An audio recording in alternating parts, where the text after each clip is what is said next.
3. Dan sebelum tu yang berbahagia Puan Hasina sebagai pensyarah penulisan akademik ikut di WCP 1042 dan rakan-rakan siswa-siswa guru sekalian.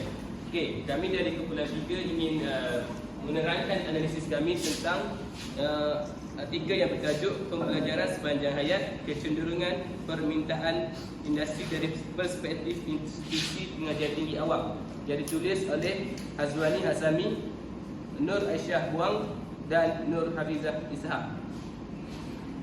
Okey.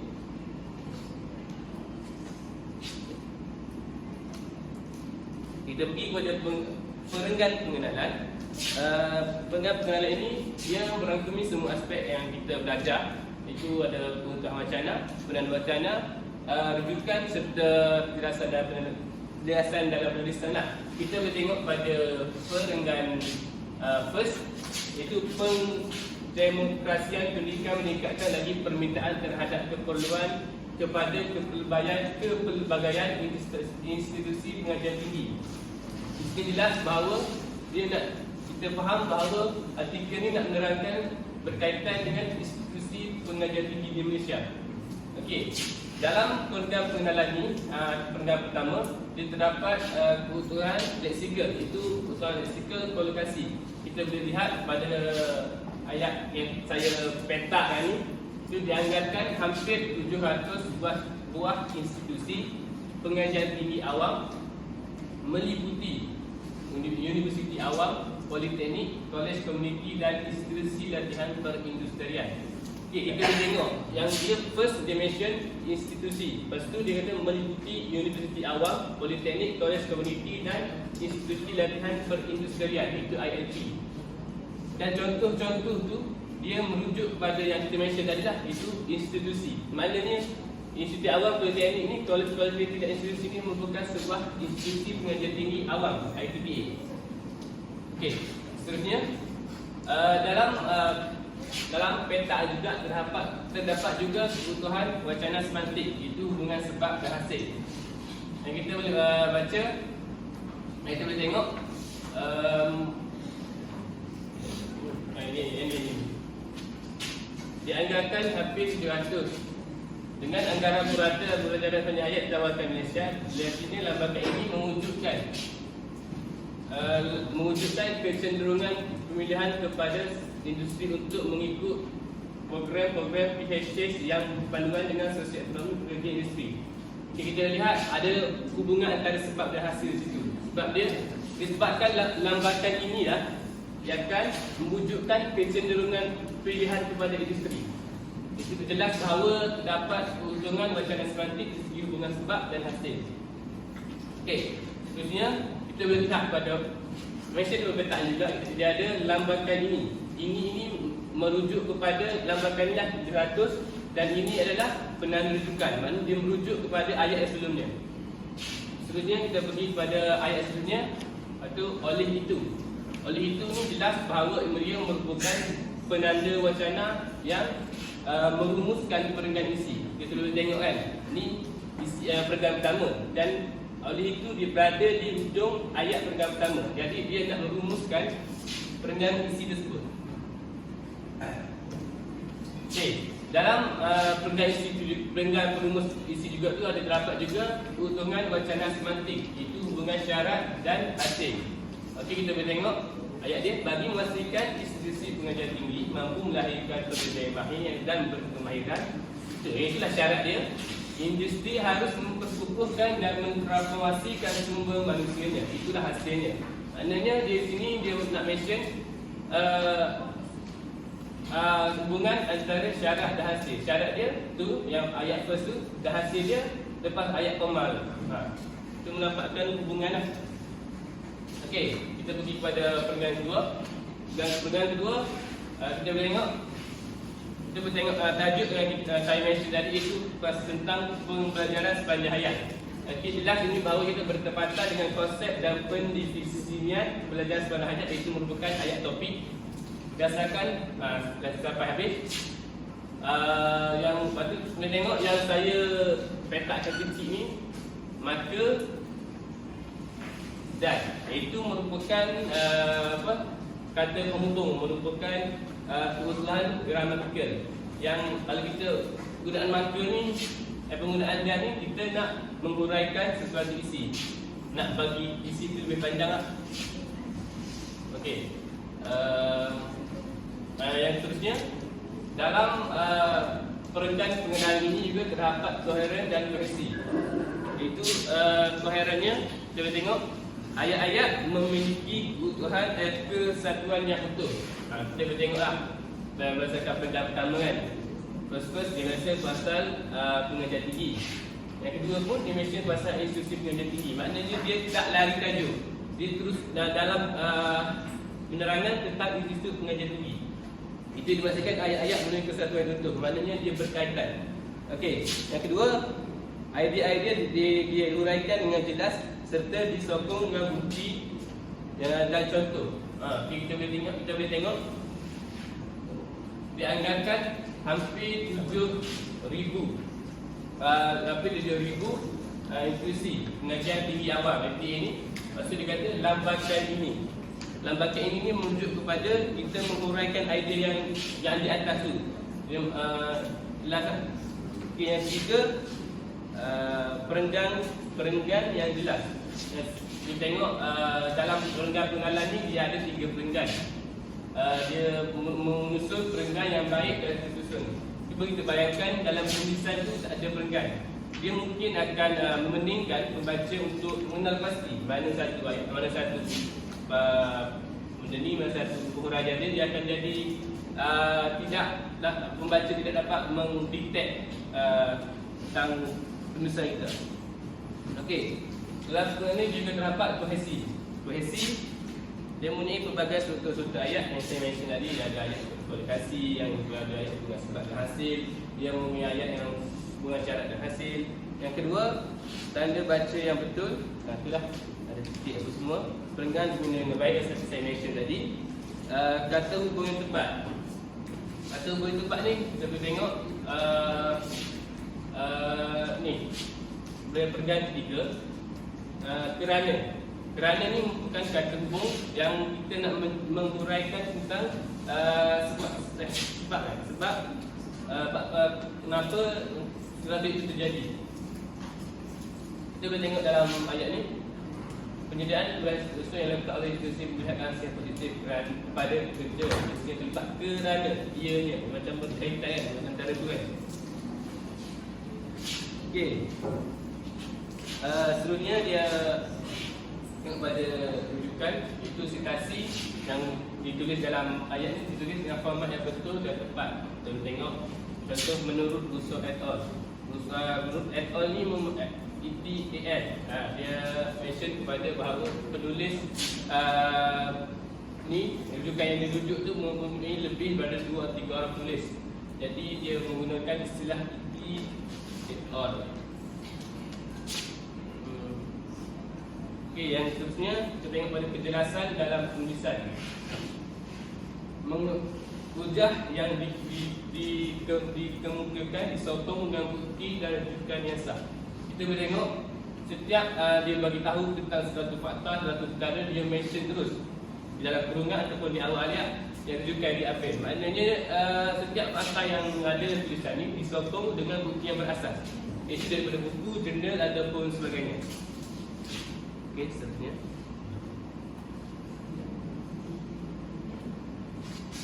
Ini kita pergi kepada pernyataan pernyataan masalah. Terus kita tengok ayat topik.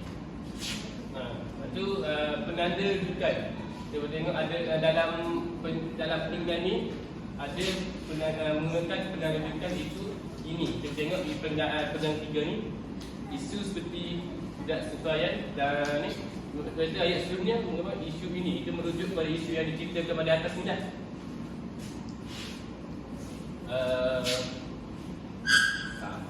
Perdana wacana dia ada dalam perenggan pertama juga terdapat keutuhan wacana semantik, iaitu hubungan antara syarat dan hasil. Kita boleh lihat ayat dia, pandangan, pendapat dan kehendak pekerja industri perlu diambil kira Itu syarat dia untuk menjamin kualiti perkhidmatan yang baik, dan itu dah hasil dia. Dalam penulisan juga ada penanda wacana. Dan kita boleh tengok namun itu menerangkan hujah kebertangan yang berbeza. Kita tengoklah atas ini diterangkan pasal benda lain yang misteri pengarusan, namun amatlah malang, maknanya dia bertentangan, hujah yang berbeza. Okey, lepas tu yang juga justru ada juga ini kerana ni kerana ini bagaimana yang menjelaskan musabab berlaku yang menguraikan satu risalah. Okey, dalam ini juga ada penanda penghubung. Kita tengok ada penggunaan penghubung kerana, itu menjelaskan pengembangan idea, dan juga pengembangan idea, dan walaupun ini menerangkan penghubung tentangan. Kita tengok industri lebih tertarik dengan kualiti perkhidmatan latihan yang ditawarkan oleh institusi yang tinggi swasta berani awam, walaupun walaupun perkhidmatan yang disediakan di setiap berada di tahap memuaskan. Islam dapat dengan macam nak bertentangan. Okey, dalam ayat juga ada kebutuhan matematika semiotika, itu hubungan perbandingan. Kita tengok ayat yang sama juga, industri lebih tertarik dengan kualiti perkhidmatan latihan ditawarkan oleh institusi yang tinggi swasta berbanding. Itu menjelaskan perbandingan antara institusi yang tinggi swasta dengan kerajaan. Okey.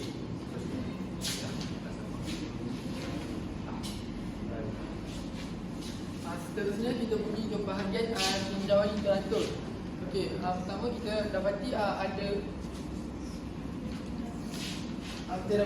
ayat topik di sini yang menunjukkan bukti bahawa dia ayat topik kerana oleh faktor kualiti perkhidmatan atau produk ditawarkan oleh sesebuah institusi pengajian tinggi.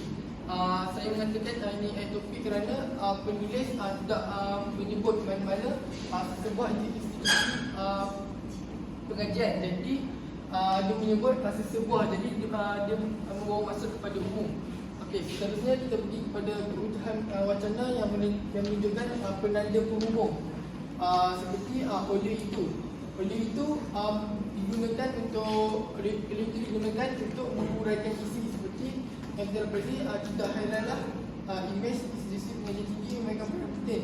Dia menyebut kembali semula kepada ayat yang sebelumnya. Seterusnya kita ada kebutuhan leksikal dengan penggunaan pengulangan.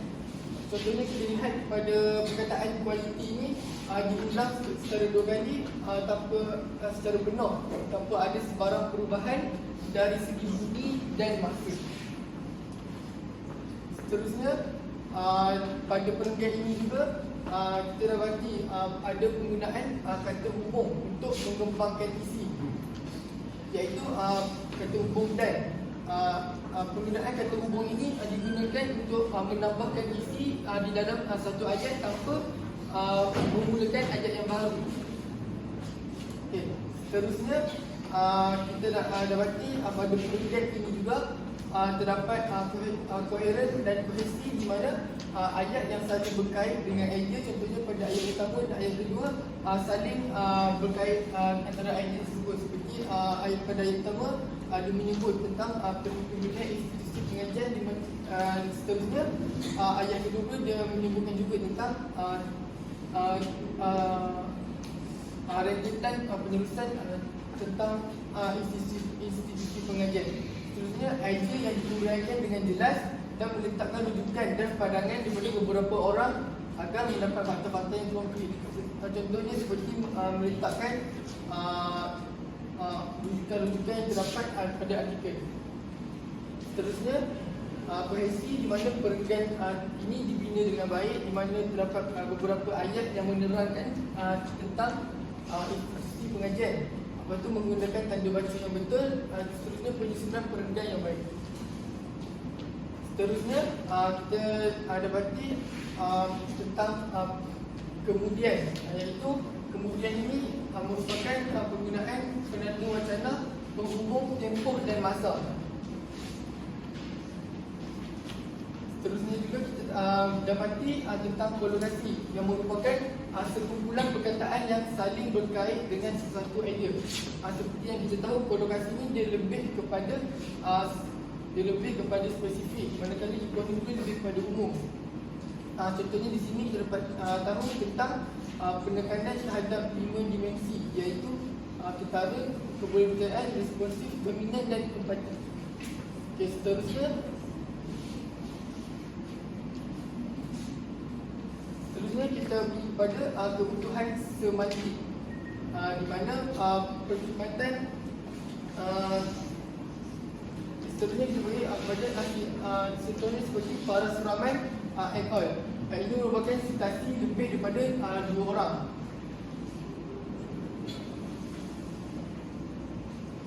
Okey, ayat ini juga menunjukkan penanda kronologi kerana ayat ini menggunakan tanda titik koma dengan betul.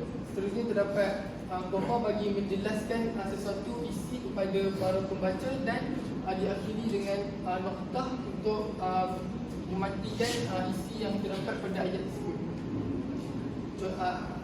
Seterusnya kita pergi kepada kebutuhan semantik, di mana hubungan antara sebab dan hasil yang contohnya pada ayat ini menyatakan kualiti perkhidmatan mempengaruhi persepsi kepuasan terhadap latihan. Hubungan antara sebab dan hasil kita dapat lihat di sini ialah mempengaruhi ini merupakan sebuah hasil daripada ayat pada contoh perkataan sebelumnya. Seterusnya kita pergi pada hubungan antara sebab dan akibat. Contoh ayat yang kita dapat tengok di sini, jurang perkhidmatan bagi sesebuah institusi pengajian yang luas mempertaruhkan imej pada tahap yang tidak baik. Akibat ini menunjukkan bahawa ayat ini mempunyai kebutuhan semantik, hubungan antara sebab dan akibat. Seterusnya kita dapati penanda wacana untuk merumuskan ataupun membentuk penggait isi, iaitu penanda wacana dengan kata lain. Dengan kata lain ini merupakan wacana untuk merumuskan ayat penutup atau penggait isi.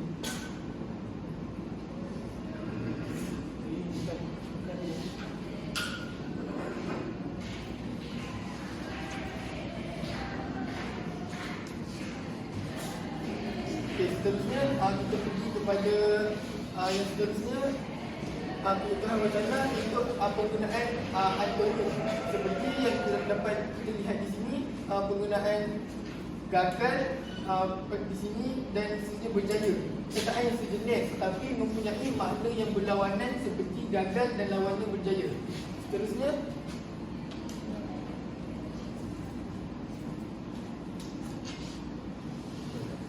kita ada kebutuhan gramatikal, iaitu kata ganda. Kata ganda ini menunjukkan seperti faktor-faktor yang menunjukkan bahawa faktor itu banyak, bukan ada satu. Seterusnya kita ada situasi penulis menunjukkan membawa masuk situasi 2 orang kerana terdapat 2 orang lama dan pada situasi tersebut. Seterusnya kita ada kebutuhan gramatikal, iaitu penanda elipsis, kerana tidak mengulang kembali ayat sebelumnya dengan meringkaskan penggunaan perkataan ini dengan menggunakan perkataan dengan ini. Ini iaitu dengan ini juga digunakan untuk merumuskan sesuatu isi, dan dengan ini juga boleh dikenali sebagai penanda elipsis kerana penulis tidak mengulang kembali ayat sebelum tu dan tidak mahu menulis banyak-banyak dan untuk memudahkan para pembaca memahami konteks ayat tersebut. Seterusnya kita dapati dengan ini juga merupakan sebagai penggunaan wacana untuk menguraikan, dan ia juga merujuk kembali pada topik yang dibincangkan.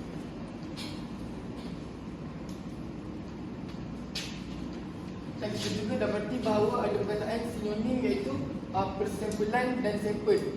Perkataan sinonim ini ialah perkataan yang berlainan bunyi dan bentuk tetapi mempunyai maksud yang sama seperti persampulan dan sampel.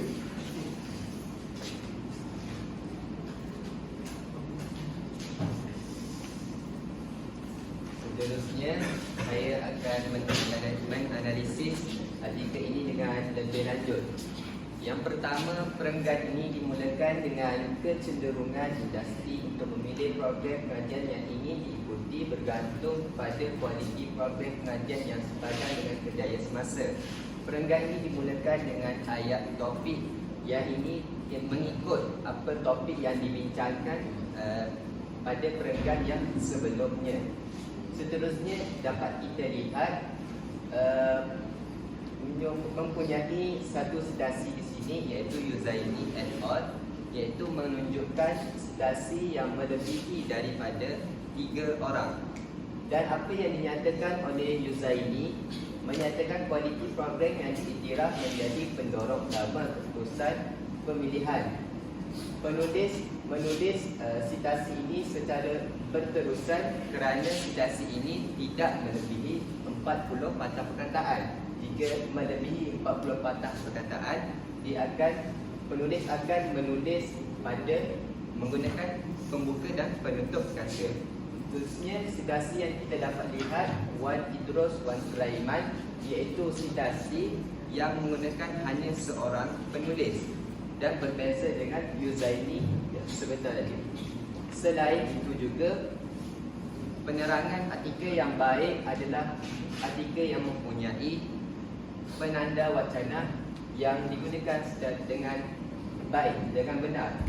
Seperti kita dapat lihat di sini, penulis menggunakan ini kerana sebagai menyatakan tentang pertentangan idea yang dinyatakan sebelumnya, iaitu pertentangan kepada program latihan berorientasikan industri amat relevan seiring dengan kehendak semasa industri.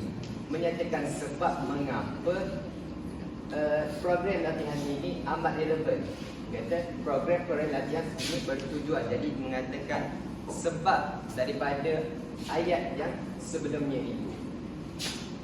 Di samping itu juga, penulis menggunakan maka di sini sebagai mempunyai kesinambungan daripada ayat sebelum maka ini.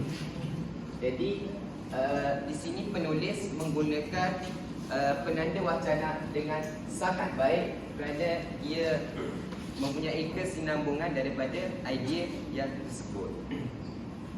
Apa yang kita dapat lihat daripada perenggan yang seterusnya, dimulakan dengan infrastruktur yang lengkap. Apa yang saya boleh komen sedikit di sini, penulis tidak menggunakan pembuka idea yang baharu ataupun pernyataan idea yang baru menggunakan penanda wacana. Penulis terus menulis isi yang lain pada perenggan yang lain. Apa yang saya dapat lihat di sini, walaupun sebegitu, penulis mengasingkan idea dengan perenggan yang baik. Jadi isi di sini dan isi di sini diasingkan dengan keadaan yang baik. Yang saya highlightkan di sini iaitu program-program, iaitu adalah keutuhan gramatikal, iaitu menggunakan penggandaan, menunjukkan bahawa program itu adalah banyak program. Dan seterusnya kita dapat lihat perpustakaan dan bilik kuliah, dewan kuliah, makmal dan bengkel ini menunjukkan satu kolokasi. Kerana apa? Apa yang dinyatakan di sini mempunyai persamaan, iaitu tempat pengajian kita di universiti, namun keadaannya berbeza, namun menunjukkan perkara yang sama. Apa yang kita dapat kejelasan daripada perenggan ini adalah setiap perenggan itu mempunyai idea yang jelas. Yang pertama menunjukkan kecenderungan industri, yang kedua infrastruktur yang lengkap. Tumpuan dan perenggan ini tidak lari daripada topik, iaitu dia menumpukan pada topik atau subtopik secara konsisten. Seterusnya, di samping itu juga terdapat apa yang saya highlightkan ini, kemudah pasaran dan keboleh pasaran yang menunjukkan persamaan leksikal. Kerana Kemudapasaran dan kebolehpasaran itu menunjukkan makna yang hampir sama tetapi sedikit berbeza. Jadi kita boleh katakan ia sebagai persamaan leksika. Seterusnya, perenggan yang kedua ini menunjukkan tentang keutuhan semantik, iaitu dia menunjukkan hubungan sebab dan akibat. Sebab infrastruktur yang lengkap menyebabkan proses pembelajaran dan pengajaran berjalan dengan lancar dan menetapi objektif tempat pengajian. Ini sebab dan akibat daripada sebab ini akan menghasilkan pengajaran berjalan dengan lancar. Seterusnya, di sini juga penulis menggunakan penanda wacana namun menunjukkan pertentangan idea daripada ayat yang sebelumnya. Selain itu juga penulis menggunakan keutuhan semantik di sini, iaitu hubungan sebab dan akibat juga. Kerana sumber kewangan, sebabnya dan akibatnya menjadi kelembapan menaik taraf. Akhir sekali kita dapat lihat kesimpulan. Kesimpulan ini adalah untuk kita mengulang atau mengimbas kembali semua poin yang dinyatakan dalam ayat-ayat isi yang perenggan-perenggan yang lain. Di sini juga terdapat penulis menggunakan kesimpulannya, menunjukkan ini adalah kesimpulan yang jelas. Maksudnya penulis ingin merangkumkan semua idea dalam perenggan ini. Seterusnya, di sini penulis juga menggunakan keutuhan semantik, iaitu hubungan syarat dan hasil. Maksudnya di sini syaratnya masyarakat perlu merebut peluang yang ada. Itu syaratnya, dan hasilnya apa? Meningkatkan potensi diri. Seterusnya di sini penulis juga tidak menggunakan satu sinonim di sini, iaitu hidup dan hayat. Perkataan yang membeza tetapi membawa maksud yang sama. Idea yang dinyatakan oleh penulis di sini adalah saling berkaitan menurut apa yang dinyatakan pada ayat-ayat yang pada perenggan-perenggan yang sebelumnya. Maksudnya ada dan yang diberikan dan diolah menjadi tautan dan yang memberi makna yang jelas. Maknanya keseluruhan perenggan ini mempunyai koheren dan kohesinya yang sangat jelas.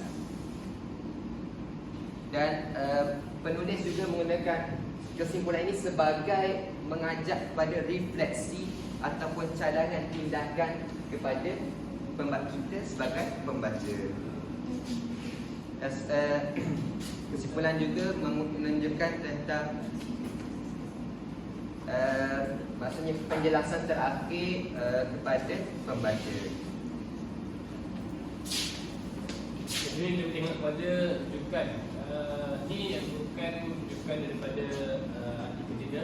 Kerana nama penulis artikel ni 1, 2, 3 dan tahunnya, dan tajuk artikel tidak perlu dicontohkan biasa je, dan nama jurnal dan dalam volume 17 tu perlu dicontohkan. Contohkan nampak contohkan dicontohkan. Dan ni adalah isu 9 dan mention muka surat lah kita yang rujuk surat berapa-berapa. Okey, ni sama juga, tiga dunia juga sama tadi. Ni nama penulis artikel, kita perlu ada nama penulis artikel, tajuk artikel dan nama jurnal dan volume yang perlu dicontohkan, dan isu dalam jurnal tu, dan muka surat yang kita rujuk untuk buat strategi tulisan.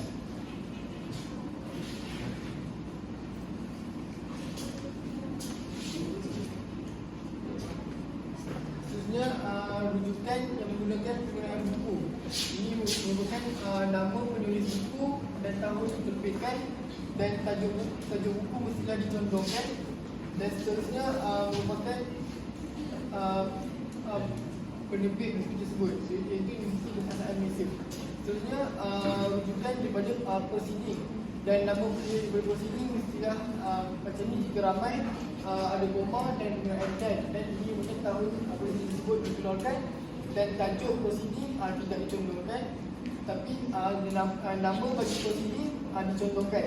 Ini merupakan halaman bagi satu prosiding.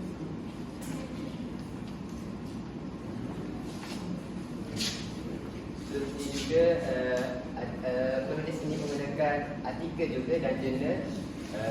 Nama penulis ditulis dengan ini dan tajuk artikel dan nama jurnal itu dicontohkan seperti yang dikatakan oleh Asmas tadi. Dan ini juga membawa pada rujukan yang sama, iaitu daripada rujukan jurnal. Jadi apa yang boleh disimpulkan daripada apa artikel yang saya analisis ini, kami semua analisis ini adalah artikel ini menggunakan penulisan akademik yang baik, tapi terdapat beberapa sedikit kekurangan seperti kita lihat tadi, penggunaan nada wacana yang tidak banyak dan sebagainya. Dan apa yang boleh saja komen juga pada artikel ini, banyak membuat rujukan hanya pada jurnal saja dan tidak bersifat terbuka dan tidak melihat kepada semua, contohnya banyak buku ataupun akhbar, majalah. Apa yang saya dapat lihat daripada artikel ini, dia banyak menggunakan jurnal-jurnal yang berkaitan saja. Ya, urusan saya yang kalian kata tadi, dia tidak menyeluruh artikel jurnal. Dia memfokuskan kepada kalian pada artikel jurnal juga. Tapi yang boleh saya uji pada artikel ini ialah apabila setiap fakta yang saya mengukakan itu disokong dengan rujukan. Maknanya di setiap fakta dia di hujung tu dimension juga, apa di awal tu dimension diambil daripada mana. Maknanya dia tidaklah mereka ataupun membuat satu fakta itu dengan cara dia sendiri. Dia merujuk kepada buku, artikel dan berbagai-bagai bahan rujukan yang lain. Itu menunjukkan sesuatu artikel yang baiklah. Maknanya penulisan itu penulisan yang berasas, bukan penulisan yang berkepentingan pada diri sendiri. Penulisan yang saya dapat simpulkan daripada artikel ini ialah penulis artikel ini menulis dengan baik kerana menggunakan peringgan pada setiap isi yang ingin dikupaskan serta penanda wacana dengan baik seperti penggunaan oleh itu dengan itu kemudian ini menunjukkan bahawa penanda wacana yang para penulis tersebut digunakan adalah sesuai dengan apa yang ingin disampaikan kepada para pembaca. Okey, sekian sahaja daripada kumpulan kami, kumpulan kita. Wassalamualaikum warahmatullahi wabarakatuh. Assalamualaikum. Ada soalan ataupun yang ini? Silakan. Saya soalan. Jadi pada Ustaz Faris, adakah pada channel tu Yang mana? Ustaz Faris? Faris. Ni. Yang ni. Okey, adakah pada channel tu memang semua orang besar? Dan apa komentar Saya minta maaf kerana akan hal yang kesilapan yang agak sederhana ini.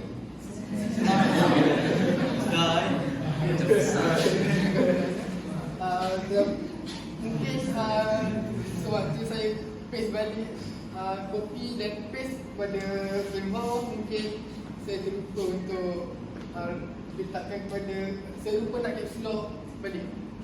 Jadi saya minta maaf jika ada kekeliruan pada pembentangan saya sebentar tadi. Jika ada sebarang penambahkan, boleh berikan komen kepada saya agar saya dapat lebih baik. Ayat set boy. ada apa soalan? Ada soalan? Okey. Sekian saja daripada teman kami. Sekian, terima kasih. Assalamualaikum warahmatullahi wabarakatuh.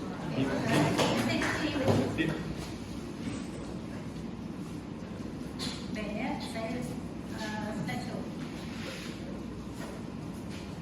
Saya tak nak lah nanti bukannya apa nanti kalau saya tak tegur nanti akan buat benda yang sama jangan risaulah pasal markah-markah. Jadi markah adalah menyeluruh keseluruhannya walaupun saya tegur. Jadi kan di sini betul macam Muaz dah cakap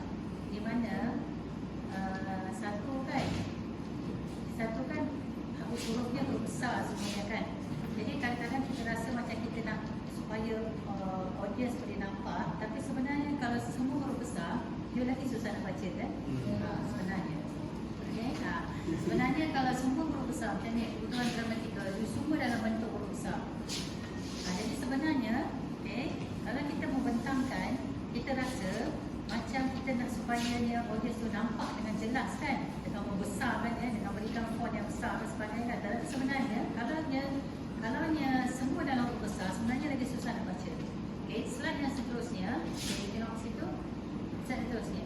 Di sini juga kalau you tengok kaya kan, dia pun buat dengan huruf besar kan. Tapi apa bezanya yang sana tu dengan kat sini?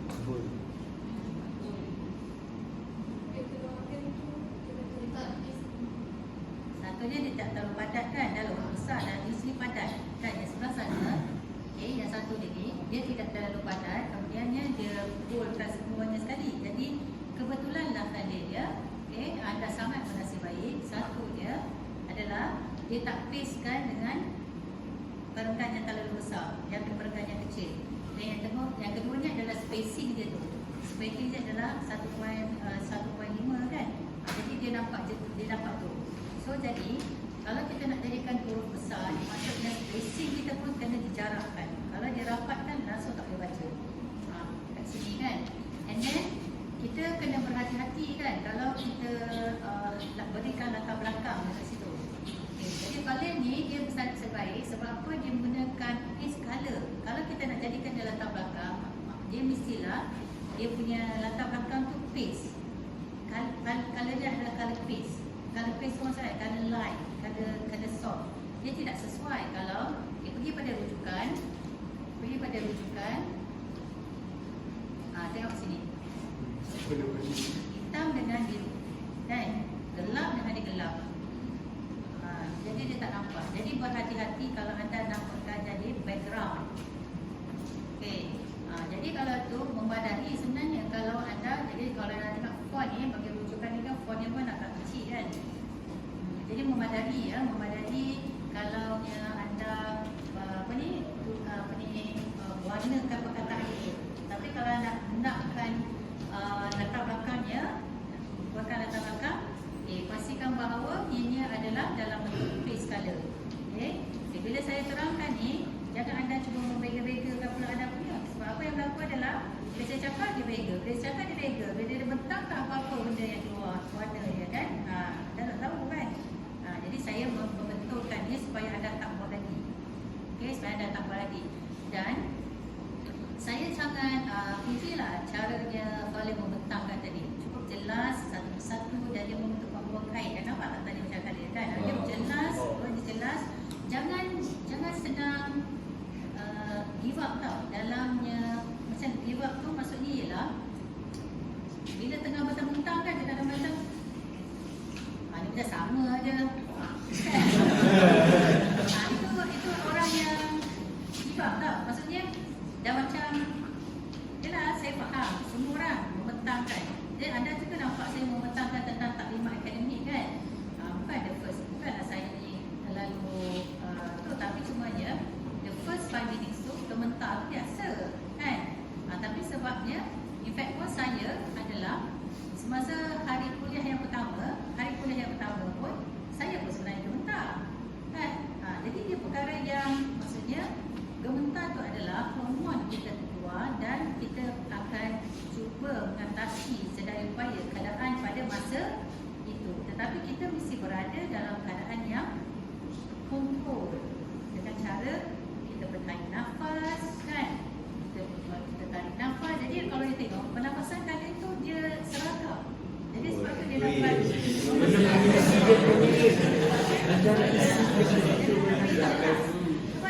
percakapan ni tak cepat. So the problem is bila hormon kita keluar, kita